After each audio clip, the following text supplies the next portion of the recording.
Greetings, fam. This is your host, Miss Nene, welcoming you to another installment of 50 Shades of the Sage. Today's upload is another story, one I wrote some years ago. Please excuse the audio quality because it ain't the best. However, I'm hoping the story itself will make up for anything that the audio lacks.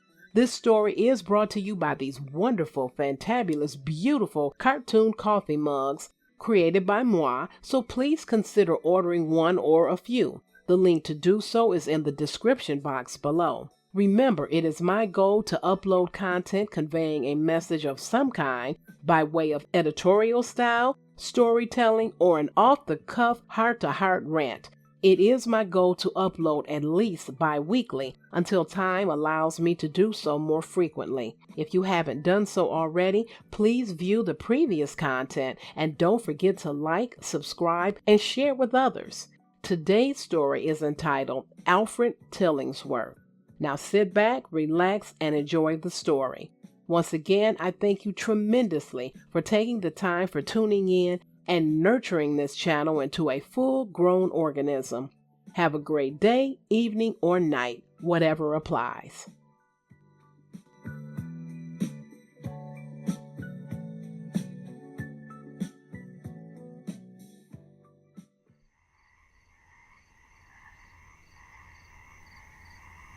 My mother, Doreen, was a wonderful mother. She lived to be 86, and for the most part, I would wager to say she was content. Not happy, but I wonder if anyone truly is.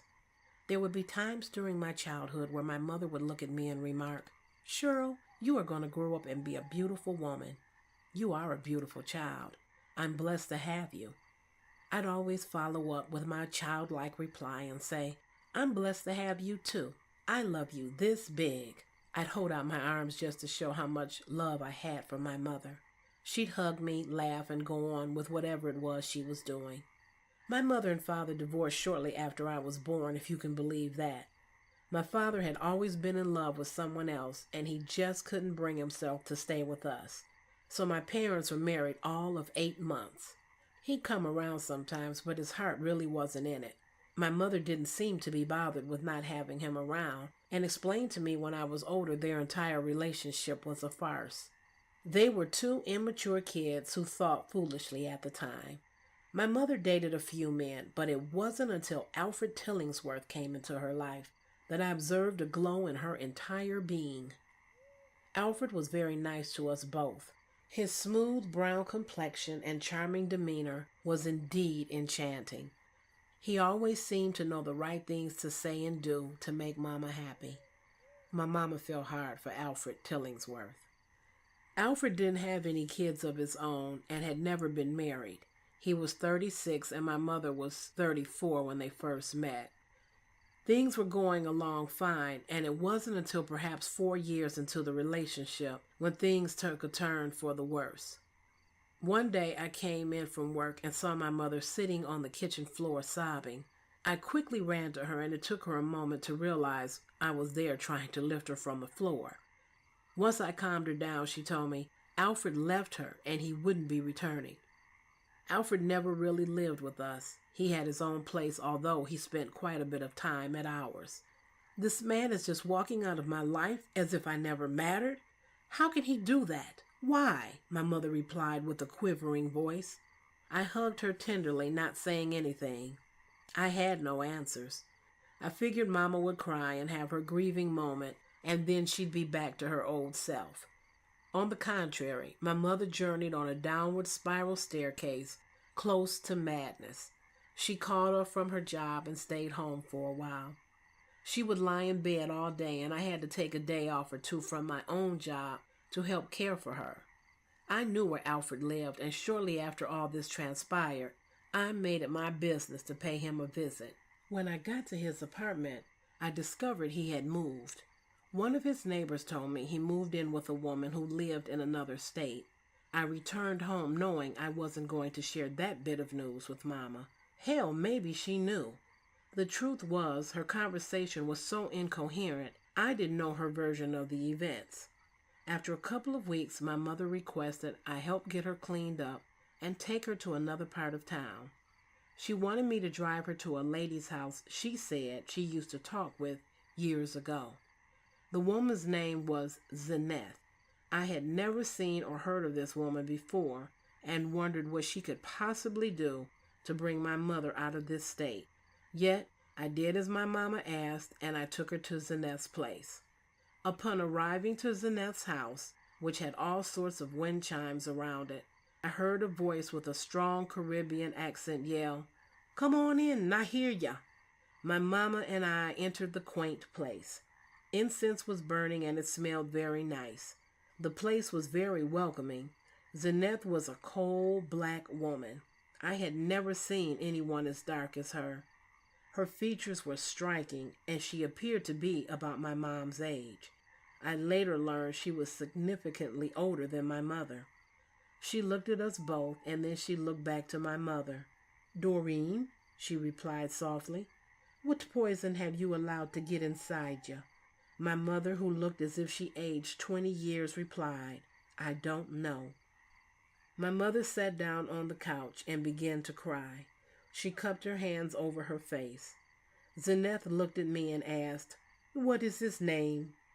It took a moment for me to understand her question, but I was still bewildered as to why my mother wanted me to bring her here. I finally replied, Alfred Tillingsworth." "Ah, Alfred Tillingsworth," Zenith said knowingly. "You know him?" I asked. "Yes, my dear," she chuckled.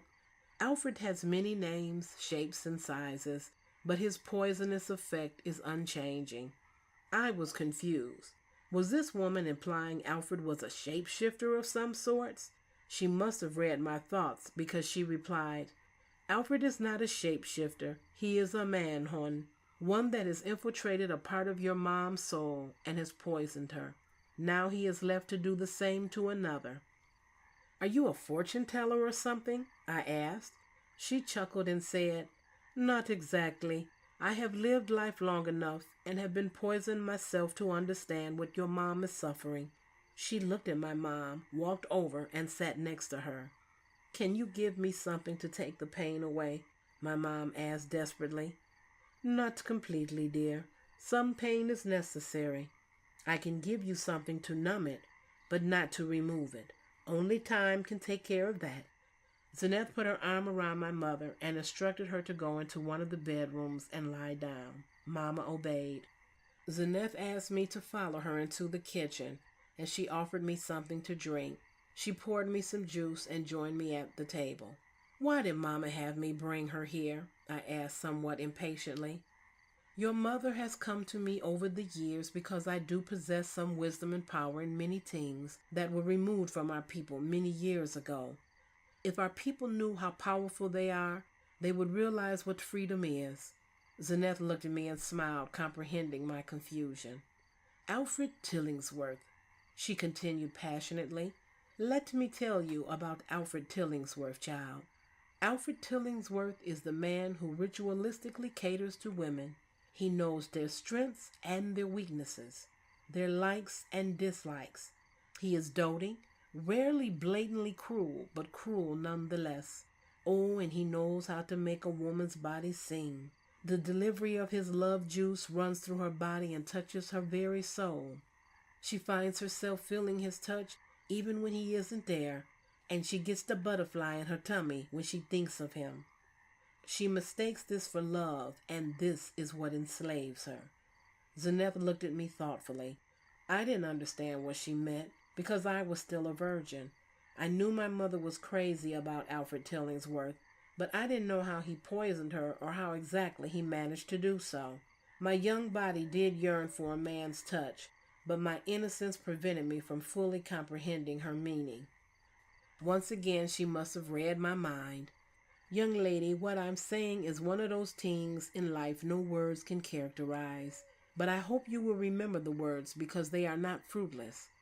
They have very little meaning for you now, but your experiences will grant them definition." "Can you put a curse on Alfred?" I asked, hating him at the moment. She chuckled in her usual way and replied, "My darling, he is already cursed. It is because he is cursed that he treats women as he does. There is a restlessness within him not allowing him to find happiness, yet he attempts to find it in many. He is always on the run. He is running from himself. He is suffering, child. He just doesn't realize how much. He thinks he alleviates his own pain by passing on the pain to another, and for a moment he feels relieved. Yet he does feel remorse too. He is tormented. He is the tormentor. I looked at Zenith, having only a nominal comprehension of her words, but there was something about what and how she said it which remained with me. Zenith got up from the table and got a few things from her cupboards.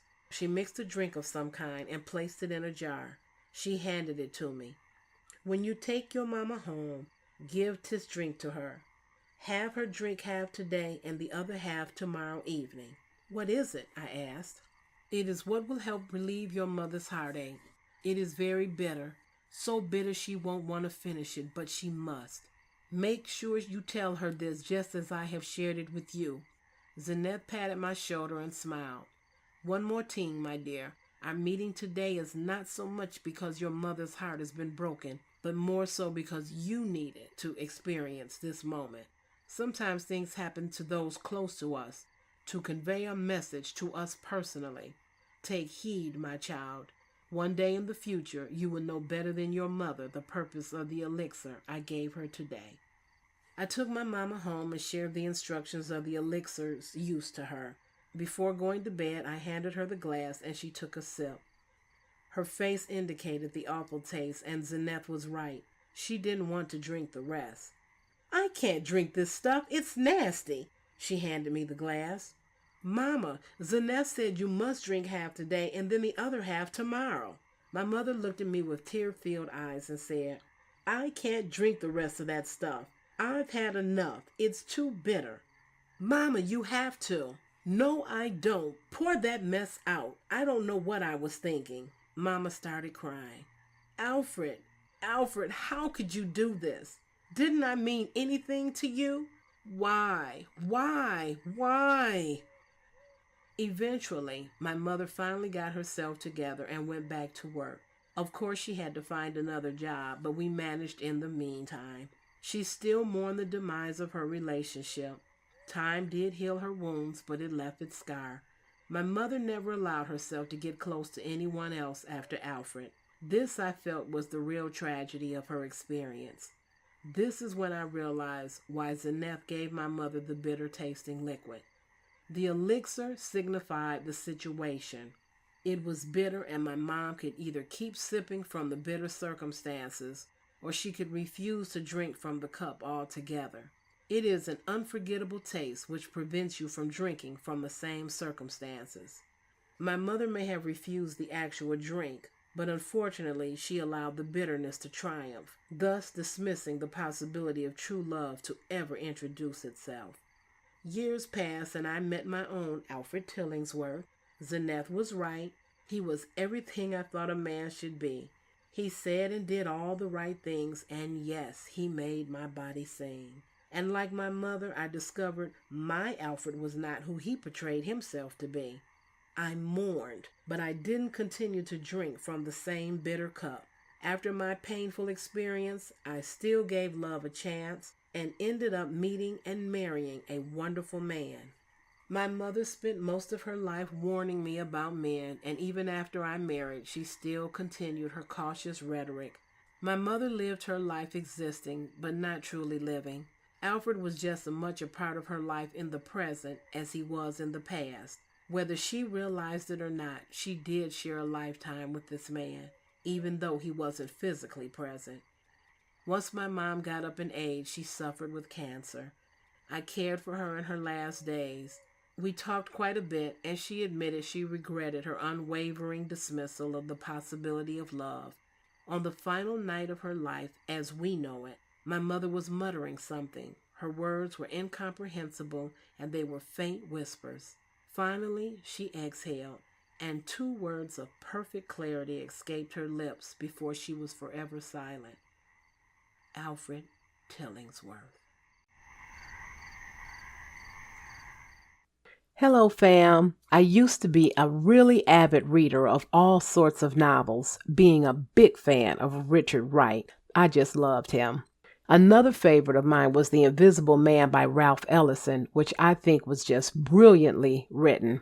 There are so many books, too many to name, but I find myself getting lost in this pastime, starting at a very young age, by the way, enjoying both fiction as well as nonfiction. Today, I'd like to share with you a book that a good friend of mine wrote with the hopes you'll get a copy and read it. The name of the book is The Janitor's Secret, written by Cornell R. Amerson. This is a must-have book, especially for those who may have children with learning disabilities and whose educational needs may not be adequately addressed by the public school system. While this novel is a work of fiction, there are many true accounts shared regarding the shortfalls of the educational system when dealing with certain learning disabilities. The Janitor's Secret can be purchased on Amazon, and I have shared the link below in the comment section.